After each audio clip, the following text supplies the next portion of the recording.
Hello everyone and welcome back to Adastra. My name is Declan Link, the trained and professional. On this episode, we're going to... I don't know what happens in these games before I play them. I play them all blind. I don't know why. I don't know why I would even try to pretend. I don't know what the fuck's about to happen. But let's find out, shall we? I open my eyes and see the dark outline of the ceiling above me, the lights automatically coming on to a dim yellow glow. I hear Amicus' soft snoring next to me and look over, seeing that he's flat on his back, mouth open, and hugging one of his many pillows to his chest. I roll onto my back, feeling the anxiety of the upcoming trial return. Oh yes, is that happening today? Oh shit. After a while, I whisper up at the ceiling. Calm, what time is it? Calm whispers back. That's the first hour. That's what I imagine computer whispering sounds like. So, I have at least 3 hours left before I can get up and get ready. I close my eyes to try to get some more sleep. It's hard enough, mainly because my future could be determined today. Amix has told me that we really only need to win this trial to win the whole thing. That guarantees we're not going to win this trial and going to have to go into the other ones, and ugh. Because if we win tomorrow, that means that Cassius will at least have to partake in the combat trial, if not outright lose if we win the second trial. And according to Amicus, Cassius has absolutely no chance in Pug-New combat, and he knows that. You never know. While he might still participate in the second trial to save some face, he'd have to withdraw for the third, otherwise face outright humiliation. So if we win tomorrow, I'm almost guaranteed a way home. I don't think it's that simple. The thought that this whole fiasco could be over soon brings mixed feelings for me. I'm going to go home when I get the chance. I can't help but feel a little sad at the idea of leaving Amicus in the palace. We're good friends at this point, and the thought that I might just get dropped off and never see him again. I sigh and listen to the wolf's rhythmic snores. The sound so soft and gentle that rather than keeping me awake, it starts to lull me back to sleep. And again, I find myself floating as that wide, vacuous, conscious what that seems to bleed over the boundaries of any sort of individuality. What the fuck are you talking about? I don't panic this time. I'm used to the feeling, knowing that it's just a dream, that it'll pass. I also sense that other presence above me, even wider than am. They've been following me around since I got on that ship. Knowing that someone else is there calms me further, and I wait, wondering if they'll try to talk to me again. They do. I am still curious. I try to talk back this time, ask them what they're curious about exactly, but I don't have a mouth to speak with. They seem to hear me though, and in response I sense gentle amusement mixed with fascination. Many, many things, but once again, I'm afraid I have to keep it short. I wait expectantly. Do you feel that Amicus would be capable of his duties as Emperor of Adastra? Ah, shit, this... God damn it, Echo Project, you and your ethereal choices. Sure, yeah, absolutely. I'm confident. Ah, how interesting. The presence above me starts to dissipate, and so do I. Did I choose wrong? Shower scene. I'm standing awkwardly in the bathroom while another wolf moves busily around me, making short, clipped comments about my odd shape and my tiny stature. He's the first wolf I've seen that isn't part of the Imperial family, so I keep trying not to stare at him while he turns my head left and right, smudging a black substance on my face while he does.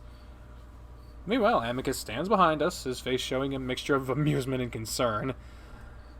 I raise an eyebrow at him through the mirror, but he just shrugs in response. Do not move your face, please.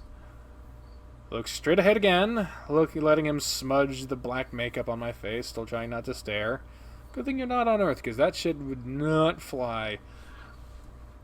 He's hunched and droopy, wearing some type of monocle with flashing lights. The lens sticks out every now and then with a mechanical droning sound as he examines his work. Also, I'm in a dress. No getting around it. I'm in a blue, tight-fitting gown that's covered in intricate gold designs. It's beautiful, no doubt, but I'm not really one for dresses, and I feel my face heating up with embarrassment every time I look into the mirror. So instead, I focus on staring at the wall or amicus. So why aren't you getting dressed up? Do not speak, please. Me? Well, I'm already dressed for the part of the Emperor. Amicus fans out his cape with both paws. I start to roll my eyes, but stop myself before the wolf can yell at me again.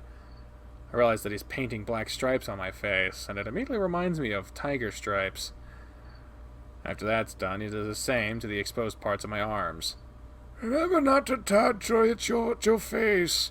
Also, keep your arms away from your body unless you want to ruin the fabric with powder. Wolf finally steps back, giving a snort of approval before turning and stuffing his equipment into his bag. Thank you. You're welcome. And with that, the old wolf hurries out of the bathroom, leaving the two of us alone. I stand there a moment, feeling like a circus attraction. I look awful. Amicus coughs and steps up quickly, resting upon my shoulder. You look very good, actually. Very elegant. I look up at the wolf and see him smiling at me. I don't know if he's just trying to make me feel better, but then again, I suppose wolves don't really have any idea of what human beauty standards are. I look at the black stripes on my face. Are these tiger stripes? Amicus raises his eyebrows. Yes, actually. You have tigers on Earth. Yeah. Just okay with them? Looks like a joke. Offensive? Why would it be offensive? We're honoring Mira with this dance. If you're sure. Of course I'm sure. And you don't look like a joke. You look like a strong, beautiful Indo-tigress. I sigh again, still awkwardly holding my arms away from the dress, feeling stiff. When does this all start? Well, for me, in about 20 minutes, but for you, another hour or so. Alright. Anything I should expect before it starts? Not much. The triumvirates will be still watching through video link, so only Cato will be there to judge. Oh. Keep in mind that it will still all be televised Keep in mind that it will all be televised live to the rest of Adastra, so... I can see the look on my face. Maybe I shouldn't have told you that. All of Adastra! Live! Don't worry. No one will actually be there in person, so just... pretend, I guess. Why did you just tell me that? Well, I had planned on you watching the first half of the trial in the dining room. You'll know how everything is going until it's your turn. I swallow hard. I didn't mean to keep that from you. I just thought you might know this would be the case. The entire moon pays very close attention to these trials. He's right. I guess I sort of did assume that would be the case, but now that it's actually happening, I feel like I'm going to pass out. Maybe I'll get lucky and it'll happen when Mira dies during the dance. Listen, you'll be fine. We'll win this, and before you know it, I'll be Emperor, and our problems will be over.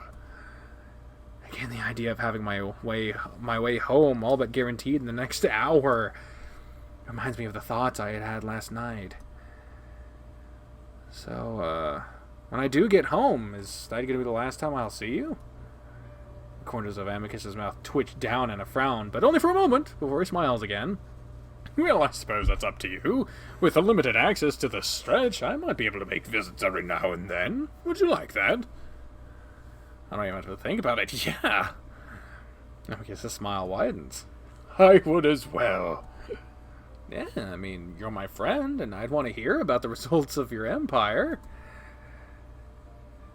But then Amicus's smile falters, then turns into a frown. What? Wolf's quiet for a moment. Then his ears flatten. I forgot the reason you're here in the first place. For a moment, I don't know what he's talking about. Then I do. We're not even supposed to know each other exists. This whole thing is against the law. Oh. So I guess we wouldn't be able to do that, huh? He bites his lip, then shakes his head. We'll figure it out. But now's not the time for that. We have a trial to win. Amicus turns to me and after a little hesitation pulls me into a quick side hug, carefully avoiding the black powder on my arm. We'll talk more afterwards over a celebratory dinner, alright? The absolute confidence and reassurance in Amicus's voice calms me just a little, and I manage a small smile. Alright. Good. And, a little more celebration after that, if you get my meaning. I'd almost forgotten about that. Amicus. If you want. Amicus chuckles before his ears perk up, his personal calm talking to him in a quiet, babbling sound. Alright, that's my cue.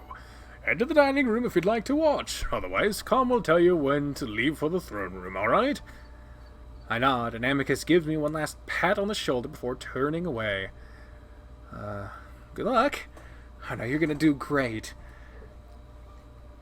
Amicus waves at me before walking out the door, leaving me alone to wait. I move to the bed and sit down, carefully resting my arms out to the side, wishing they'd applied the makeup a little closer to the dance so I didn't have to walk around like a scarecrow. I realized pretty quickly that sitting here in silence is only making me more nervous, so I slowly get up, making my way to the main hall. As usual, the halls are empty. The only people living here are the Imperial siblings, Cato and Neferu. The old makeup wolf is the only other person I've seen other than over the past 2.5 weeks that I've been here. Makes me think that I will still want to see the city before I leave. If I leave. Block that thought from my brain, trying not to think of what might happen if these trials go poorly for us. Instead, I try to let the bright sunshine and fresh morning air calm my nerves. Eventually, I make my way to the dining room, and when I look in, I see Alex sitting on one of the beds. His ears perk up as he sees me, eyes widening in surprise. He is clad in a scantily way. Oh, hello, William. How are you? He stares at my face, then down at my costume. I feel myself turning red, and I desperately wish that I had stayed in Amicus's room. I'm able to swallow the embarrassment for now. Down for now, though. I know Alex pretty well, after all. Where's your costume? At this point, I feel like I'm the only person being made to play dress-up. I sit down on the middle bed, not wanting to be directly across from the cat, where he'd have to stare at me. Should I be in one? I shrug. I don't know. They put me in one, obviously. Obviously. And the powder, too. I glare at Alex. I mean, you look good. Very bold. So why the hell aren't you dressed up as Mira? We're doing the same dance, right? Well, yes. Though Cassius instructed that I be in my underwear, I think I'd prefer your situation. Sure. Seriously? You think I want all of Adastra to see my naked torso? Alex hugs himself, shuddering. It's so embarrassing. I sigh and sit back on the bed, only now noticing that Cassius is on the screen, playing some sort of brass instrument that looks to be vaguely in the shape of a French horn. It sounds nothing like one, though. The volume is low, but I can hear the raspy, sputtering sound it's making. Not pleasant to my ear, but then the idea of what music and dance seems to be very different from Earth. Well, I'd prefer being half naked, and if this is my introduction to the moon, why am I all covered up like this? I'm pretty sure they'd rather get a better look at what I actually look like. As I'm saying that, I wonder if maybe that's why Amicus had me so covered up. The dress looks very good on you, actually. It's the makeup that surprises me. I suppose it's very Wolven to do something like that? I look at Alex frowning. Wolven? Is this offensive? Maybe just a smidge, but not to the wolves. So you have nothing to worry about. The Hindos don't talk to Adastra anymore. Oh my god. I just want to bury my face in my hands, but I can't with all this makeup on. On top of that, it's starting to itch. This is so stupid. Alex chuckles. It really is. Wolves are so obsessed with spectacle and drama, which is why the trials are used instead of elections, or even just sound judgment from a council. Alex gestures up at one of the screens. It's an Adastran holiday right now, so everyone can watch this. Cassius has found his little songs. Cassius has finished his little song, standing up and bowing. Along the right edge of the screen, 5 little boxes pop up, each one containing the faces of 3 wolves sitting solemnly side by side. Now, in a way, the people are having a role in choosing their emperor here, with their elected triumvirates making the decision, but then I don't understand why song and dance should apply. So why would Cassius and Amicus campaign if they're just going to be chosen through these trials? Well, if the decision isn't clear, then why not choose the wolf that has the most popularity with your people? It increases the chance of re-election. Amicus suddenly appears on screen, sitting down, a spotlight on him as he begins to blow into the same instrument. Again, that raspy, blatting sound that would make me cringe if it were a human instrument at a human concert. I have no idea if he's better at it than Cassius or not. And general popularity is good to have anyway. Happy people is usually a more peaceful and easy to control society. So, Amicus is at a disadvantage then. Unless he clearly outperforms Cassius. I sigh, watching the wolf's cheeks puff up each time he blows into his little horn, his eyes almost crossed with effort. I guess you elect your officials? Yes. So does most of... I find myself almost saying the name of my planet again. It's harder and harder to keep this secret from Alex, especially as our relationship has become more casual. Our tribes. At least I think that's what they were on the Simian planet. I just have to hope Alex doesn't actually look it up.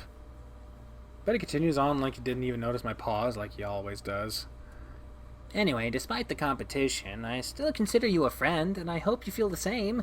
Maybe we can have lunch in the garden soon, no matter the result. Yeah, let's do that. Wonderful. We sit in silence for another 10 minutes or so, watching as Amicus finishes his horn playing, and Cassius takes a spotlight again to begin singing. Actually, just howling.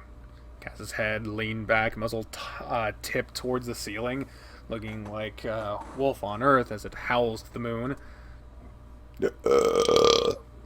I think he's saying words, but I can't really understand, especially with the odd, high-pitched tone it has. Meanwhile, a little gauge pops up on the bottom screen, a needle going back and forth with the pitch of the howl. They want that indicator to stay in the middle. It represents better control over the song. It's short, only a few minutes before it's Amicus' turn, doing much the same as Cassius, except his howl is deeper, fuller, a lot better, I think. I also like to think that the needle stays in the middle more often than it had for Cassius, but I'm not sure. Toward the end of Amicus' song, Com's voice crackles gently over our heads. Alex William, the dance begins in 5 minutes. Please proceed to the throne room doors. They need to get better speakers for that shit, man. My heart skips a beat as we both stand up, Alex leading the way to the hall. I wonder if he's nervous too. Even though he looks calm, his tail lashes back and forth as we walk. I don't try to talk to him, feeling like we're both a little preoccupied in our own thoughts right now. We get to the big double doors and wait side by side. Alex's paws are folded neatly in front of himself, so I do the same. Try to breathe evenly. Never been good in front of big crowds, and even though it's technically only Kato there, I can't forget the fact that millions of people are going to be watching. Dance trial begins in 5, 4, 3, 2. The doors slide open and I find myself staring into a darkened throne room. The windows deeply tinted so that only a vague hint of sunlight comes through. I immediately see Amicus straight ahead of me, bathed in a bright spotlight. The same can be said for Cassius, about 10 meters to his right. Cato sits on the throne, just like in my dream. I also notice Virginia and Neferu sitting next to each other on one of the benches. That alone makes me even more nervous, but then a voice comes over the PA. Not calm, but someone else, sounding old and frail. Presenting Pet Alexius from Moon Homorpha and Pet William from planet Simia.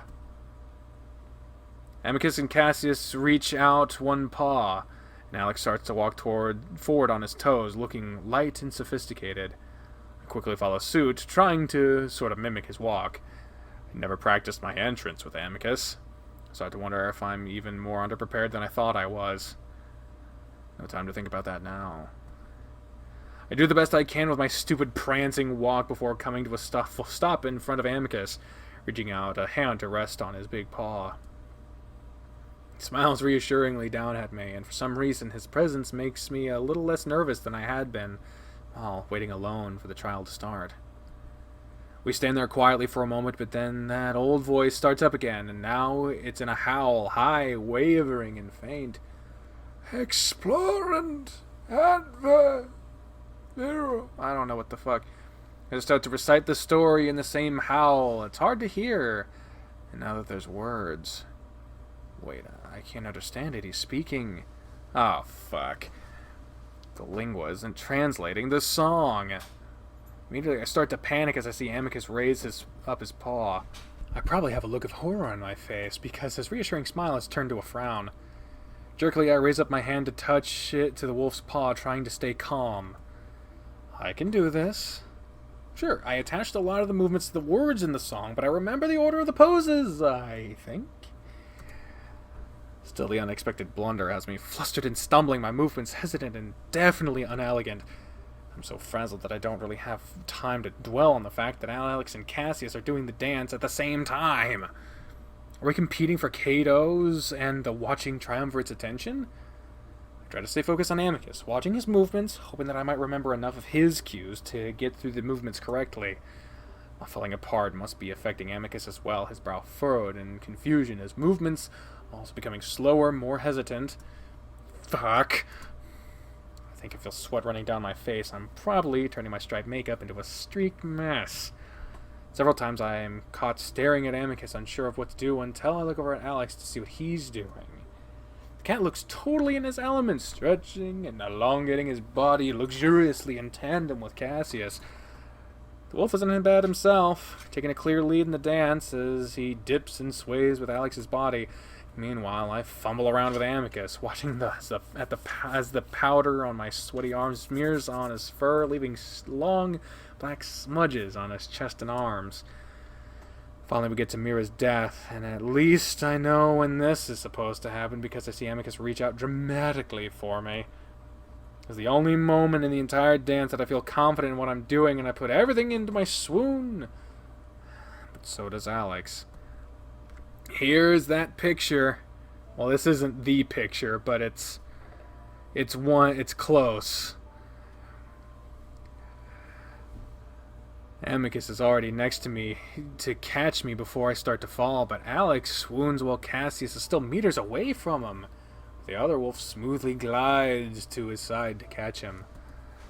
Alex lays there in Cassius's arms, splayed out dramatically, looking somehow serene and distressed at the same time. The spotlight almost makes the pair glitter, and even I feel like there's a good deal of chemistry between the two of them. There was a small but definite hope in my head that Alex might help us out here. Maybe throw the dance in our favor with a fall or a stumble, but it looks like he's putting everything into his performance. Cassius, despite his reputation of being weak, looks strong and confident, easily supporting Alex's weight as the cat dips further towards the ground. At the same time, the wolf's howl reaches a new pitch, the climax of the story. And that's when Alex turns his head to Cassius for a deep, passionate kiss, and there it is! There's the picture that I saw on the fucking... Whoa! I just saw where that hand going. Let me get a quick thumbnail of this shit. Holy fuck. That's... I didn't notice the hand before, but this picture was on the Itch.io page. Kinda spoilery. Even though Mira is supposed to be gone at this point, Alex reaches up to caress Cassius's face, pulling him in deeper. Meanwhile, their bodies press closely together, Cassius very clearly grinding his hips against the the paw that's not supporting Alex, instead running up his thigh before dipping under Alex's underwear, pushing it up until almost the cat's thigh is showing.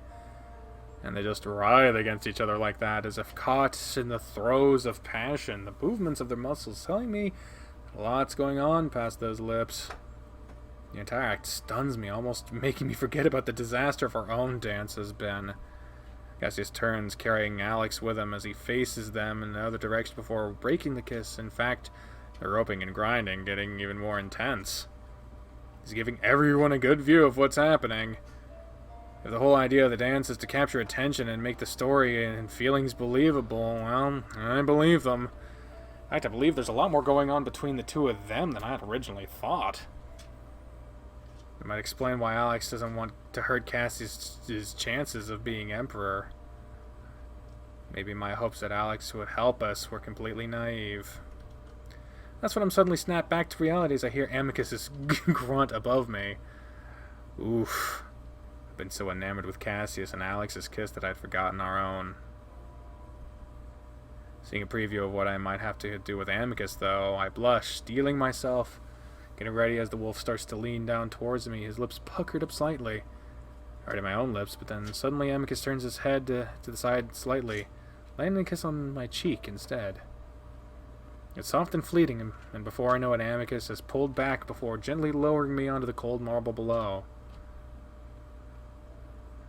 I recognize the word Adastra and the howl before everything goes quiet. I hear Alex getting up a few feet away, and so I do the same, Amicus quickly hurrying over to help me up in my dress. It's only then that I see the various drones floating around above us, the attached lenses making me realize that they're cameras. Quickly duck my head, not wanting the people to see the smeared offensive makeup on my face. Amicus holds me close to his side, not saying anything, thankfully. Cassius continues to look straight ahead, and I can see Alex glancing at us, looking confused. Then a calm voice. The triumvirs have made their decisions. Lupus, Cassius. Adrote, Cassius. Lux, Cassius. Ghibli, Cassius. Tracili, Cassius. Adastra. The camera drones swivel to focus on Cato. He shifts on his throne before grunting out his answer. Cassius. The trial has been decided. Cassius is the victor. There's a moment of stunned silence. Then the windows up tint and the camera drones lazily drift away into some ceiling compartment. I'm left standing there, looking around at the others. Cato's walking down the steps from the throne in the direction of Cassius. Meanwhile, Virginia is whispering to Nephru behind a fan she's casually waving into her face. Cassius is petting Alex's head, murmuring to him under his breath. Finally, Amicus stands awkwardly to my side, not even looking at me, his paws behind his back and his eyes on Cato. I suddenly realize, again, how stupid I look. Can I go change? I mumble to Amicus, keep my voice low, like everyone else, as if we're in a library or something. Sure, do you want... I don't let him finish.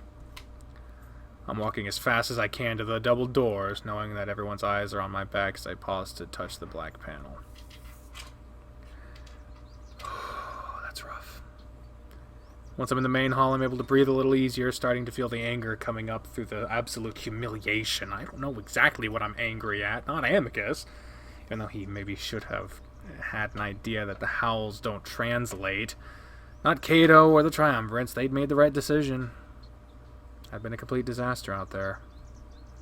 I guess I'm just mad at this whole system. That the responsibility of getting home rests on me just as much as the guy that got me here in the first place.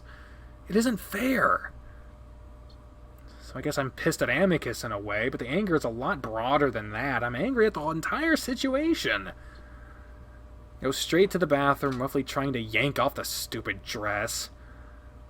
It's tied around my neck, and I spend the next minute doing an awkward dance, trying to find buttons on the back so I can loosen it. Eventually, I just rip it off before wiggling out of the dress, feeling a little guilty, only after I see the beautiful fabric crumpled up on the ground. I stand there breathing heavily, sweaty and hot. I look at the mirror, and I'm a little surprised to see the makeup is still mostly intact on my face. I'm always surprised about that, too. Whenever I have to wear stage makeup and I'm sweating, I'm imagining it's like, oh, fuck, but that's the power of powder. Which reminds me, I'm also pissed that the first time I get paraded out in public, it's in a racist costume and makeup. I get in the shower, letting the hot water run over my face, feeling a little better now I'm alone and with my thoughts, and out of that tight dress. Still, my mood is a bit dark. I guess now I can actually start to consider that I might be living here forever. When my mind initially rejects the idea, I guess it's not the worst fate. I'll at least be living in a palace with Amicus, and I know he'd take care of me.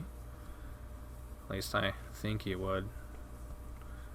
Maybe this whole pet thing is temporary, and if he loses the trials, he'll just throw me out with the trash.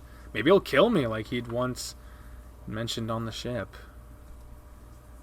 Out of my gloomy contemplations, though, I know that that's not the case. He wouldn't do that. I can't promise myself that I'd be able to keep friendly with him if things really do go south. He told me that this would be easy so many times. Even if the lingua hadn't messed up, I doubt we still would have won. After a good half hour, I finally get out of the shower. I stand in the front of the fans for a bit, enjoying the way it whips my hair around before I pick up some underwear off the hook and tie it on. I'm pretty fast at doing that now, even not having to think about it. Finally, I open the door.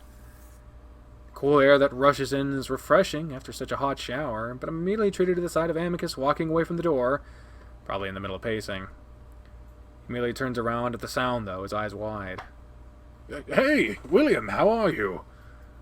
We'll find out how he is on the next episode. Let's go ahead and save. That was a fucking train wreck. That was... Oh, that sucked. That really sucked, man. Really captured the tense feeling, though. I didn't even see that coming. I didn't think that would possibly be one of the ways it would fuck up. That was clever. That was clever. Really good use of your fucking of your lore to explain what happens in the plot, because lore and plot are not the same thing. So that was cool. That was good, even if it fucking hurt. So, yeah, thank you all very much for watching this episode of Adastra. I know... Oh, God, why? Fucking why, man? Fuck it, let's do the end slate. On the left, you've got patrons. Thank you very much to those people. You are all lovely and amazing, and I don't deserve you. On the right, you got recommended video from YouTube right to you and the most recent upload. Links for everything in the description, as well as two of them in the middle there. Thank you very much for watching, and until next time, bye.